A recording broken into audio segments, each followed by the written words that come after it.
Fyodor Dostoevsky was born in 1821 in St. Petersburg, Russia. As a young man, he was a liberal intellectual who got in trouble with the Tsar's secret police, and he and his friends in the Petroshevsky group were arrested and sentenced to be executed.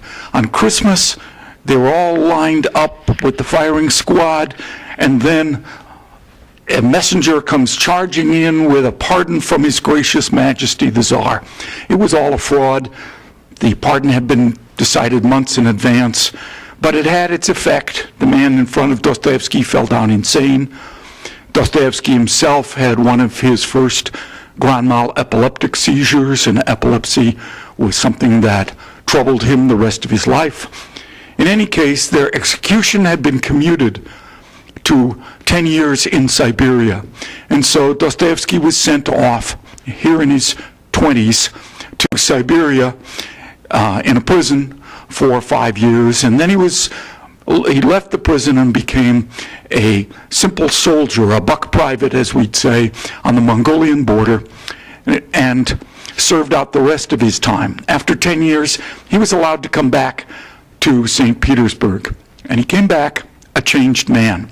Where he had been a young liberal, in the Russian meaning of that, not the American meaning, he came back a conservative, a Slavophile, as they called it, believing now in the Tsar, in the greatness of the Russian Orthodox Church, in the peasants and the land of Russia, that Russia really had a kind of wisdom, maybe even a secret, that could bring about the salvation of the rest of the world. So Dostoevsky became a Christian, a Russian Orthodox Christian, in his time in Siberia. He came back to write some of his great novels. You see them listed on the handout: The Idiot, Crime and Punishment, but especially for us today, his great novel, The Brothers Karamazov. In this novel, published at the very end of his life, he tells the story of three brothers, the three Karamazov brothers, Dmitri, Ivan, and Alyosha. Our reading gives us only two of those brothers, but let me tell you about them as we go into the legend of the Grand Inquisitor. Ivan Karamazov has written a story that he wants to tell his brother. Ivan is an intellectual, a man who has read all the CO250 thinkers, and these thinkers have led him to the rational conclusion that probably there is no God, and that if there is no God, then there are no rules, there are no laws. As he says it, if there is no God, all things are lawful. This is Ivan, the intellectual's a concept, and out of it he has written this story. Meanwhile, there's his brother, Alyosha. Now, they didn't grow up in the same household. They barely know each other. They're meeting each other again as young adults. So they like each other, but they don't really know each other. Alyosha, who's 19, 20 years old, is living as a novice in a monastery. He's a young man of faith who is dedicating his life to God. He's going to become a monk, he believes. And so we have a disillusioned intellectual who's going to tell a couple of stories to this young man of passionate Christian faith. That's the background to this. They sit down to talk in this restaurant, and Ivan has a couple of prologues before he gets to his story, The Legend of the Grand Inquisitor. One of those prologues I want to look at with you. It's the prologue about suffering children. And he pulls out of his wallet, as it were, newspaper clippings of the kinds of things that has been going on. And we can relate to them quite well because it's as though they are events that go on in any city, in Spokane, anywhere, in any given week or month.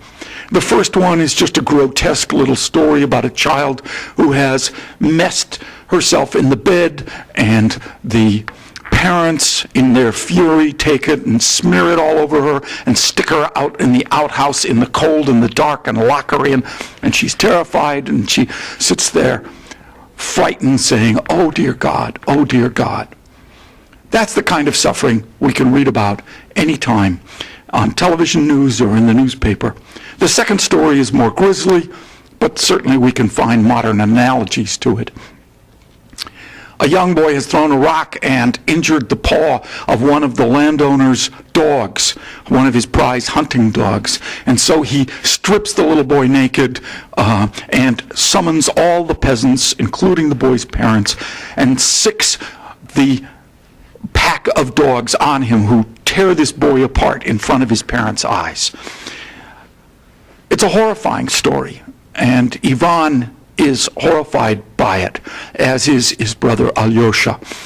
And Ivan asks his brother, can you imagine a God who would allow this? He says, if you, Alyosha, could create a world in which everyone were fulfilled, everyone would be happy, except it would cause the sufferings of one person. All the sufferings of the world would fall on only one person.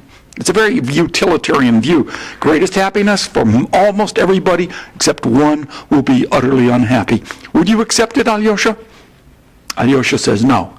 And Ivan says, I wouldn't either. And of course, the implication to his young brother the monk is, so how can you believe in a God who allows this much suffering everywhere? And Alyosha is faced with this puzzle. Now, before I go to the legend itself, I want to say that Dostoevsky, now the Christian, has come back from Siberia and looked around at his fellow writers and thinkers and said, they think they're such skeptics. They call themselves atheists. You know, I could write a more devastating critique of Christianity than any of them has written, and I could answer it. So here is Dostoevsky's critique, put in the mouth of one of his characters, Ivan Karamazov. It's the legend of the Grand Inquisitor, preceded by that prologue about innocent children suffering, and how can you accept a world, God's world, in which there is so much suffering, whether by adults or even by those undeserving children. Ivan tells a story set in 15th century Spain, where Jesus comes back. Now, this is Spain of the Inquisition. And Jesus comes back, and he heals the sick, and the people love him. And Ivan says, this is very important. Everybody knows that it's Jesus. There's no mistake. And so Jesus heals the sick, but the Grand Inquisitor, the head of the Inquisition, walks by. Now in his ordinary monk's robe, he's an old, withered-up man. Yesterday, he presided over an auto de fe and burned dozens upon dozens of heretics, burned them at the stake. And he sees Jesus in the marketplace, and the people that love him again. And he has Jesus arrested. Now Ivan says, there's no mistake. He knows that it is Jesus. He's not confused. He takes Jesus to the prison of the Inquisition and interrogates him. Well, maybe that's not the right word, interrogate, because just as when Jesus was before Pilate, he chooses to say nothing, not one word. The Grand Inquisitor does all the talking. And then perhaps just as surprising, the Grand Inquisitor says, I will explain to you the real meaning of the temptations in Luke's Gospel. And you remember the story of Jesus in the wilderness, 40 days and 40 nights, at the end of which the devil comes to him and says, oh, you're hungry? Take the stones and turn them to bread. You're the Son of God. You can do a miracle. Or you can go jump off the temple, jump off the highest place where people will see you. And what will happen? God will send legions of angels, and they will catch you, and everybody will know that you're the Messiah. And third, you can bow down to me, bow down to Satan, and receive the authority, the kingship of all the kingdoms of the world. You can become king of the world. These are the three temptations, and Jesus says no to each one of them. Well, the Grand Inquisitor reinterprets these temptations for us and says, Jesus, you had three chances to help us human beings to get what we most need and most want, and Jesus, each time you blew it. You had your chance, and you refused to give us what we want. We want and need Well, let's look at the three things he says we want and need. He uses three key words. You'll see them on your handout. Miracle, mystery, and authority. So with the first temptation, we can associate the term miracle. Turn the stones to bread, that's a miracle. He says, we will follow the person who gives us the earthly bread. We want someone to worship. We want some leader that we can worship. And we'll follow anyone who gives us the earthly bread. Second, jump off the temple, show that you've got the divine mojo, the angels will come, and everybody will know that you are the Son of God. That's the mystery. Miracle, mystery. We want mystery. Why? Well, the Grand Inquisitor says we want someone to keep our conscience. And by that he means someone who's going to tell us definitively what is right and what is wrong. These are the rules. Follow the rules and you'll be okay. And he says, Jesus, you refuse to do this. In fact, Jesus, you don't love humanity enough. You gave us a gift that we don't want and refuse to give us those things we want and need. And that brings us to the third temptation, the kingdoms of the world. The Grand Inquisitor says, what we want is authority. Someone to give us a means of what he calls universal unity. Someone to bring us together into a collective society and take care of us and give us leadership. Those are the three things we want and need: miracle, mystery, and authority. And Jesus, you refused to give us those things. Instead, you gave us the one gift that we don't want and can't use, and that gift is freedom. It's a terrifying gift, the Grand Inquisitor implies. The terror of freedom, when there are no clear rules, where everything is not laid out. This is right, this is wrong, this is the way to do it. So the Grand Inquisitor's reinterpretation of the three temptations is to say, we want and need miracle, mystery, and authority. Jesus, you denied that to humanity because you don't love humanity as much. And you gave us freedom, that which we don't want. But we, the church, the Roman Catholic Church of which the Grand Inquisitor is a part, we, the church, figured this out several hundred years ago. And now we give humanity what humanity wants and needs. We took away their terrifying freedom and we gave them miracle, mystery, and authority.